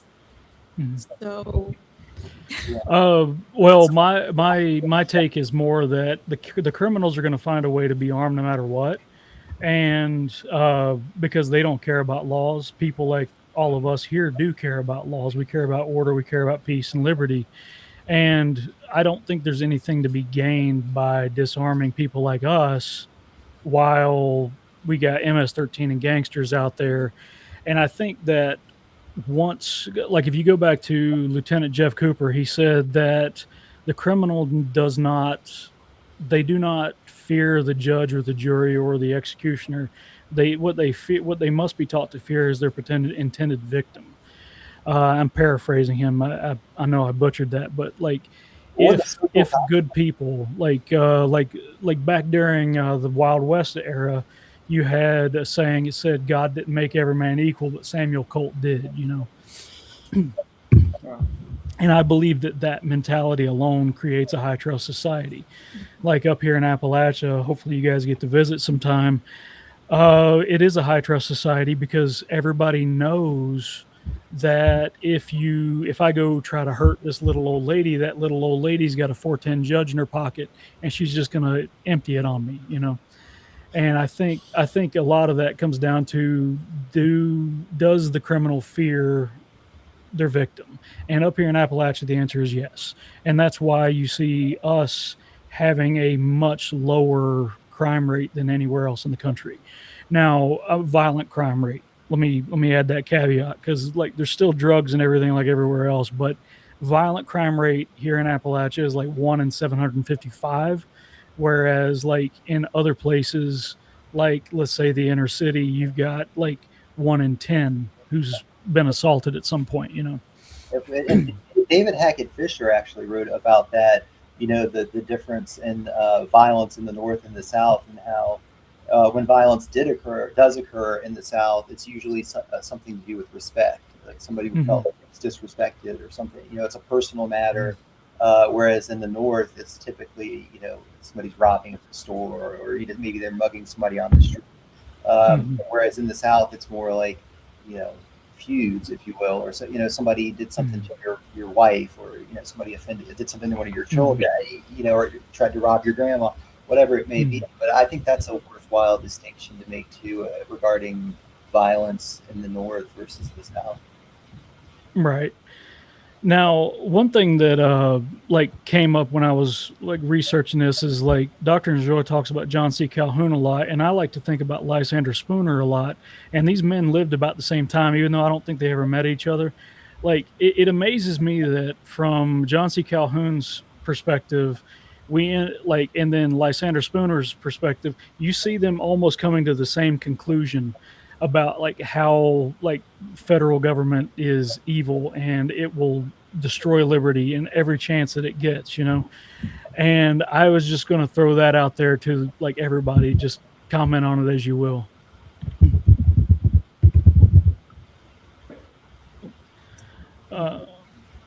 But yeah, so like I guess I could move on to like the Reconstruction era, like as far as like what happened after the war. Now, one thing is let's see here. We, the amnesty trap was one thing that like Confederate veterans fell into as they came back. President Andrew Johnson, he offered amnesty, but radical Republicans rejected it and ignored his orders, often demanding near impossible levels of proof of loyalty. And and it was like like they wanted like an oath of loyalty to the Union, right? And they people would lose their property if they didn't sign that oath, you know. And then there's the Confiscation Acts, which was driven by the Freedmen's Bureau. Many Confederate veterans returned home to find that their property and homes had been confiscated by either technicalities or abandonment law or forfeited land based on signs like crops hadn't been planted or weeds not trimmed, things like that. Like, which of course they were all fighting in the war, so they couldn't do that, you know. Then there's the Reconstruction Acts. Now I know that General Grant and General Lee, they really respected each other, but also you see that Grant, he had what's called the Reconstruction. I'm stumbling today. I'm sorry. He had the Reconstruction Acts. Most Confederate veterans were barred from running from office. They couldn't even vote in most cases. Um, Coupled with the crushing property taxes of the Reconstruction Act, they lost their entire, like, they lost everything while they were off at war and they didn't even know it, you know? And if they couldn't pay the property taxes, they had their property fully confiscated then, right? And then this forced farmers into what's called the crop lien system. The ones that did manage to keep their property, they had to often finance the next year's harvest against this year's harvest with the major northern banks. And because of crazy interest rates, a lot of them lost their property as well, just because they produced 80,000 bushels instead of 100,000 or whatever, you know. And it was like systematic taking everybody's property because they wanted to punish the South. They didn't want to just, they didn't just want to establish equity again. They wanted to actually be like, okay, these people are evil. We're going to destroy everything that they love, and we're going to do it systematically. And a lot of this, it forced Confederate veterans to go into a life of crime, right? And and one of the big things I like to point to with this is the James gang, the James Younger gang, right? So Jesse James, when his older brother Frank went off to war, he was at his home one time, and then Lincoln moves into Missouri very quickly at the beginning of the war with occupation troops. The occupation troops come to the James family farm. They whip Jesse James bloody. They hang his stepfather to the point where he loses consciousness. He became brain dead from that. And this is before the war had even really begun, right? Frank James was off with Quantrill's Raiders, which is probably deserves their own episode, but he was also under Bloody Bill Anderson as well, right? Well, Jesse obviously learns that the Union coming in with them not even doing anything wrong, he's getting beat bloody to where he can't even stand up. His father's brain dead now. His mother and sister get taken off to a prison camp. You start to see that like this is the tyranny that they were living under, and this is what they were fighting against. Like almost nobody owned slaves. Like I think it was like a total 6% of the South owned slaves at its peak. And then like if you look at like how when they came back home and they realized that everything was taken from them, they couldn't own property or anything like that. Jesse then like he hunts down his father's killer, kills him, and enlists in the Confederate Army. Right after the war, even through the Amnesty Acts, guerrilla soldiers weren't allowed to own property. They weren't allowed to even become citizens again. And they all ended up just kind of getting shoved into a life of crime. Like Jesse James, he never had a chance. He never had a chance to live a normal life like all of us do. And he ended up getting forced into this. So this leads to the daylight robbery, because like he wanted to embarrass the Union after the war, right? So he, like, his gang did a daylight robbery of Liberty, and they took $60,000 with them, right? And I've got a letter here from Jesse James, and I'm just going to open it up to general discussion after that. But like, I just feel like this entire letter kind of deserves to be read, right? So Jesse wrote this letter in September of 1872, right? A great deal has been said in regard to the robbery which occurred at the Kansas City Exposition Grounds. I will give a few lines to the public, as I am one of the party who perpetuated the deed. So he's admitting to the robbery, right? A great many say that we, the robbers, deserve hanging. What have we done to be hung for? Is it true that I shot a little girl, though it was not intentional, and I am very sorry that the child was shot? And if the parents will give me their address, though the columns of the Kansas City Weekly Times, I will send them money to pay her doctor's bill. And as Mr. Wallace, I never tried to kill him. I only shot to make him let go of my friend. If I had been so disposed, I could have shot him dead. Just let the party of men commit a bold robbery and then cry, hang them. But President Ulysses S. Grant and his party can steal millions, and that is all right. Some editors call us thieves. We are not thieves. We are bold robbers. It hurt me very much to be called a thief. I have never stolen anything in my life. It makes me feel like they were trying to put me on par with Grant and his party. We are bold robbers, and I am proud of the name. For Alexander the Great was a bold robber, Julius Caesar was a bold robber, Napoleon Bonaparte was a bold robber, and Sir William Wallace, not old Ben Wallace, and Robert Emmet, all bold robbers. Please rank me with these, and not with the Grantites. Grant's party has no respect for anyone. They rob the poor and rich, and we rob the rich to give to the poor. I will close by saying Horace Greeley should defeat Grant, and then I can maybe make an honest living and will not have to rob, as taxes will not be so heavy. So like, extremely political nature of like the James Gang's activities after the war, you know? And I just feel like that speaks to the just overall violence of Reconstruction and how brutal it was for everyone, you know?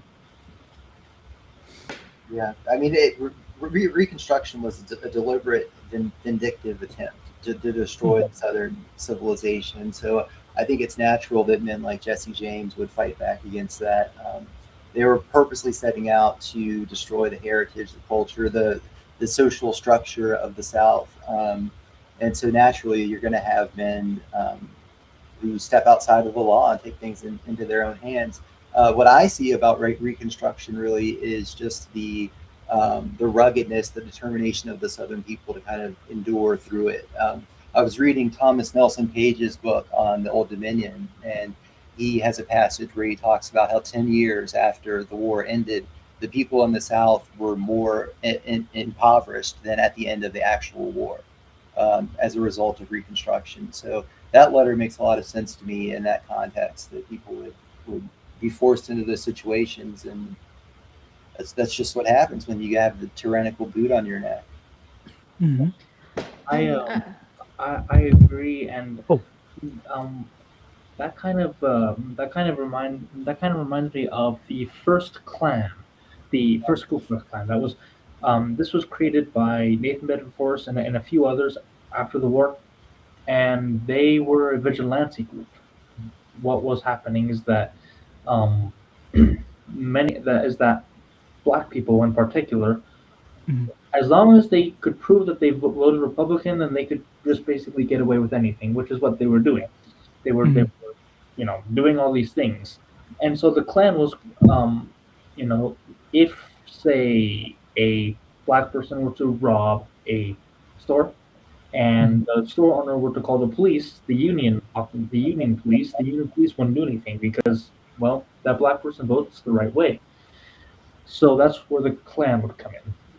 And this is why they were portrayed as racist. But they were not racist. The first Klan was not racist. They literally had black people among their ranks, and they also lynched white carpetbaggers along with black people. It's just that again, because the black people were the ones that were getting away with everything, they were mainly the ones that they targeted. But it kind of feeds into what you were saying, Travis, where when these people, they had nothing. They were forced into these vigilantes groups. They were forced to to have this life of crime. Um, the South really became like Upper East Side Chicago or inner city Baltimore, where people are just they're forced to go into crime because they don't have anything else, Mm-hmm. and it's pretty sad. And a lot of the rural South has still not recovered from the war. I mean, if you want to go back to before the Civil War, what was the wealthiest state? It wasn't New York. It wasn't Pennsylvania. It was Mississippi. Mm-hmm. It was the wealthiest state. It was one of the most powerful states in the Union. And look at it today. It's very sad what's happening in Mississippi and the rest of the South, but particularly Mississippi. Mm-hmm. It just yeah. But Yeah, it's sad. there was an inheritance that would have presumably gotten down to me, but after the war, a lot of that money that had been built up from back in the early 1600s through all those big plantations and farms and passed down, it got wiped out. So Mm-hmm. I know for a fact that that's how it happened. Dr. Njoya? I wanted to comment on the spirit of rebellion from Mm-hmm. the letter that you read. Mm-hmm. To me, that's the most important message that I take from it. Not the stuff about robbing, Yeah. but that spirit of defiance Mm-hmm. and of defiance and of rebellion and saying and that lack of apologizing. Mm-hmm. To me, it really evoked the song that you played at the beginning. Mm-hmm. I'm a good old rebel. The language there is so defiant and so Yeah. unapologetic and so unreconstructed. And I think that is so inspirational. Yeah. I think that is actually why people are inspired by the black flag. I Mm-hmm. don't think it's so much because of their bank heists, although it's like watching a movie when you read the things they got up Yeah. to. But I think that more important is that people really admire that sense of people saying, I won't. I don't ask any pardon for what I was and am. I think that Yeah. that is absolutely timeless and universal. Yeah, I originally was gonna sing the version of by Holt Axton, and then I realized it was heavily edited, and it wasn't based on history. So I went back to the original by Major Ennis Randolph, and I had to change a few words to make it sing better, but I did my best. So I just felt like it was something people would sing in a camp, Yeah, I was having amazing. fun along with it. I liked it. Yeah, I enjoyed it. It's fun. But like nobody's calling for a new civil war. That's the worst thing that could possibly happen. And honestly, I'm happy that we became a single nation again because I mean you can see I have the American flag on my hat, right? But like it's a matter of our ancestors weren't evil and they really were just trying to protect their way of life. And if people learn that, like I don't think there would be any real issue between Confederate and Union type people today because it was a long time ago. Like I was talking to this this friend of mine at work, and I was like, he told me he was from Ohio, and I was like, oh, you're a Yankee, huh? Because it just comes out, and he's like, oh man, that was a really long time ago. I was like, I don't mean it as an insult. It comes out. And he was like, oh, okay, yeah. He's like, "Oh, you guys are serious?" I was like, "No, man, we're fine now." It's just Yeah, I mean, I hope that if we find some way to get back to a less centralized general government. And Yeah. it's hard to see how that is going to happen now that, Mhm. both parties, both mainstream parties seem to have wholeheartedly adopted once we get power, we're going to maximize it at the federal level as much as possible. Yeah. But my dream is that we get back to some level of state sovereignty, the 10th Amendment, Mhm. that rolls back the 14th Amendment, all those progressive amendments that really took away state sovereignty and led to, Mhm. largely, in my opinion, it's become an ungovernable entity. The unistate, the uniparty. Mhm. I mean, it was never designed to be so centrally governed. We have Mhm. 400 some people in the House of Representatives. That size of that body hasn't changed despite the population growth in all of these years. You Mhm. have one representative representing millions and millions of people. Easier for the lobbyists to get in there and buy them off. I mean, just all sorts of things that are adverse effects from the centralization Mhm. of power in the federal government, and that's, to me, a long-term Mhm. consequence from the Civil War Reconstruction that we're still dealing with. Right. Yeah, like if you go back to like just the Articles of Confederation before the Revolutionary War, well, during the Revolutionary War, it was like our first president was actually John Hancock. A lot of people don't know that, not George Washington. He was our first under the Constitution, but John Hancock, he was a president under what's called the Articles of Confederation. And if you read that, it's not really a long read at all. What it is it's a formal contract of friendship between the states, which I think is the actual goal of the United States. Because like right now we got Tennessee and I think Kentucky. It might be Tennessee and Missouri. They're fighting over water rights right now. And that's something that people have notoriously went to war over in the past. We don't need to be slaughtering each other over water rights. We can sit down and just figure it out and talk about it. And like as long as we're not economic competitors, I feel like we are on the right track. And we're not economic competitors in this country. In fact, we're very intermingled. We need each other desperately. The interstate system really helped with that. Like prior to the advent of the interstate system, I think that was under Eisenhower, if memory serves. But Correct. anyway, Eisenhower. was it? Okay. So yeah, so like it took I think 67 days to cross the United States back then, but now it takes 3. So, just that alone, the interstate system servicing everywhere in the country, that alone I feel like disarms Thucydides's trap because like nobody wants to go to war against their neighbor if they can avoid it, unless you're a complete psychopath. But, like up here in the mountains, like everybody's heavily armed and it's the most peaceful place you can go. You can even forget to leave your doors unlocked sometimes. And that's America to me. We don't need to be fighting and killing each other. That's insane. Nobody in their right mind wants that. You know. Um, if I can, I would like to leave us Mhm. with um, with the story of one particular general from the Mhm. Civil War that I have really taken to start idolizing. Even though I only learned about him a couple months ago, I've really taken to start idolizing him, and that is Benjamin Hardin Helm. Mhm. Now he was from Kentucky, Mhm. and he married um, uh, Emil Todd, I believe is her name, and Mhm. she was actually the half sister of Abraham Lincoln. Mhm. So, which made Abraham Lincoln Helm's half brother. Then, um, and because of this, Lincoln offered Helm the position of paymaster for the entire Union Army, which was a very prestigious position. It was basically the money guy. All the paymasters of the Union Army became very rich.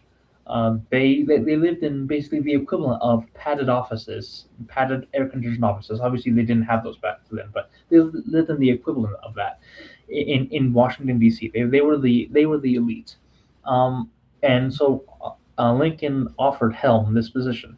Helm turned that down. Mhm. Helm instead went back to Kentucky and raised his own grassroots Confederate regiment. He decided to join the Confederacy, and they were well known. They fought in a lot of battles, and they were known for their valiance uh, and their cutthroatness.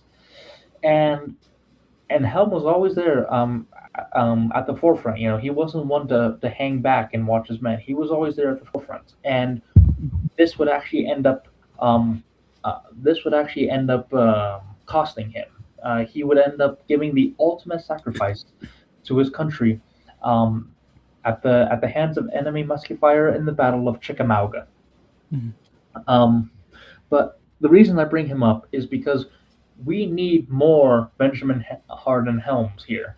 We need people, kind of going to what you were saying at the very beginning of the show, where you said the problem is people choose money over country. Benjamin Harden Helm was the polar opposite of that. We need people that choose that are given the opportunity to be elites, and instead choose to be civilians among the rest of us. This is what we need, and this is why I think I'm really taking to idolizing Benjamin Harden Helm. Mhm. That's very cool. So I guess in closing, like something I like to ask my guests for is homework, because we're not just trying to talk, we're trying to actually make the world a better place. So what I usually ask my guests for is a physical task, like a workout or something, a mental task, like a book or something, a problem to solve or something like that, and then a social task, because we're mind, body, and society. People, in my opinion, are the most important thing. We gotta be reaching out, building community. So that's what the social task is about.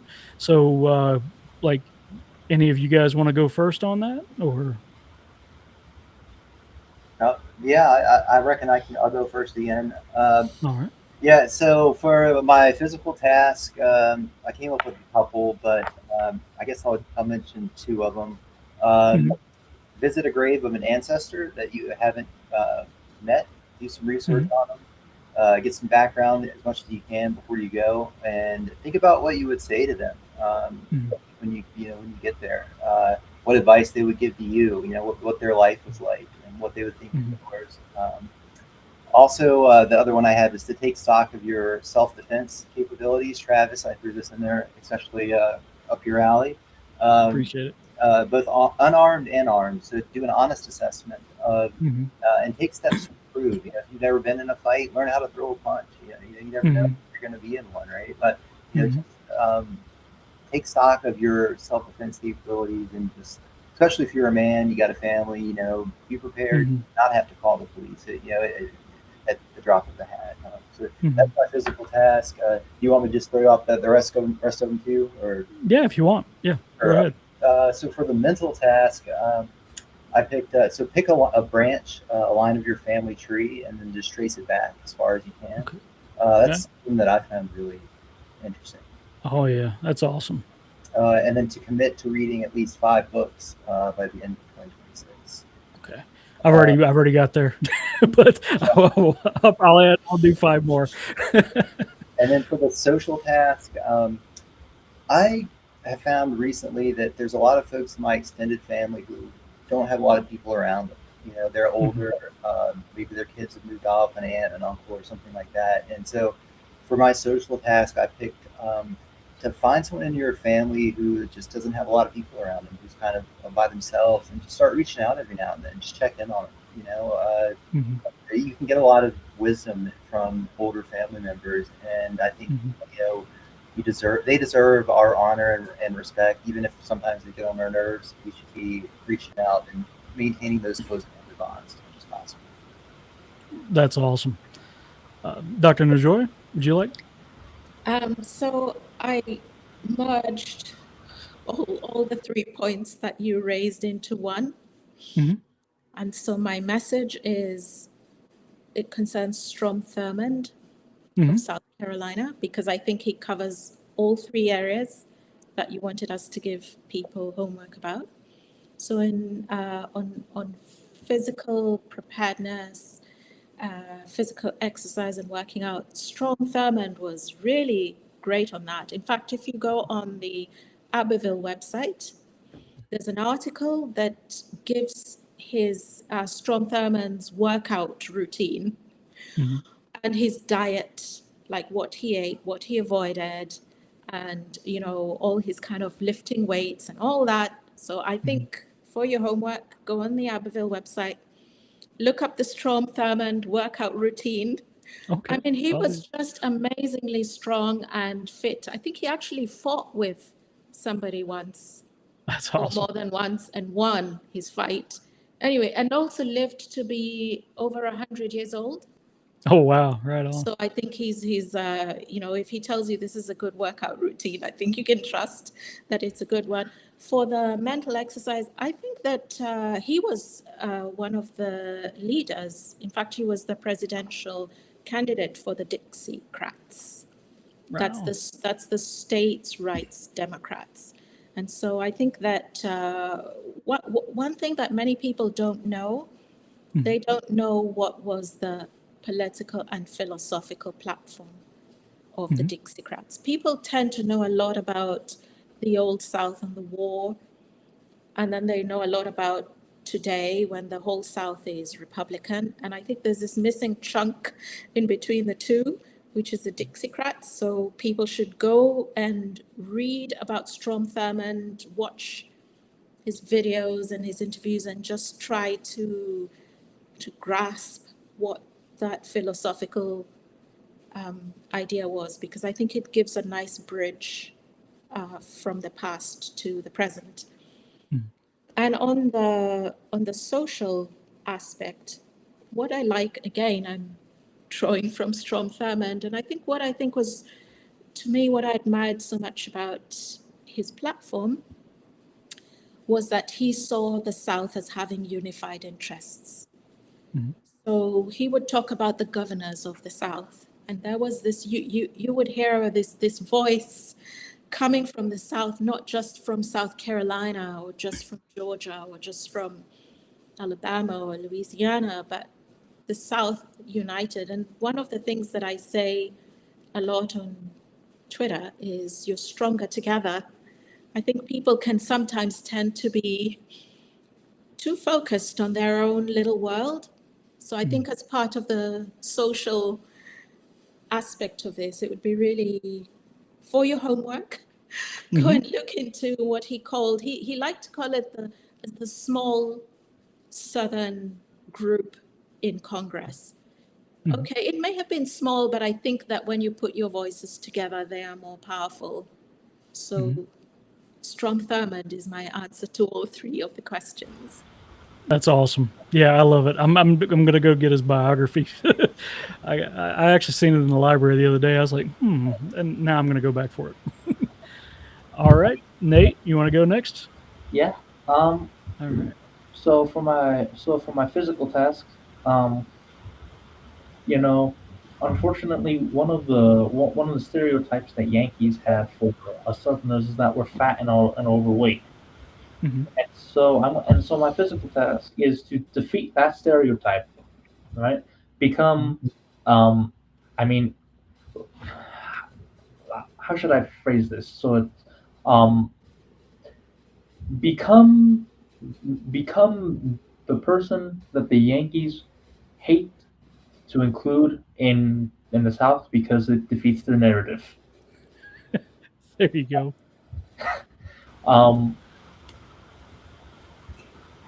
And yeah, my mental task is to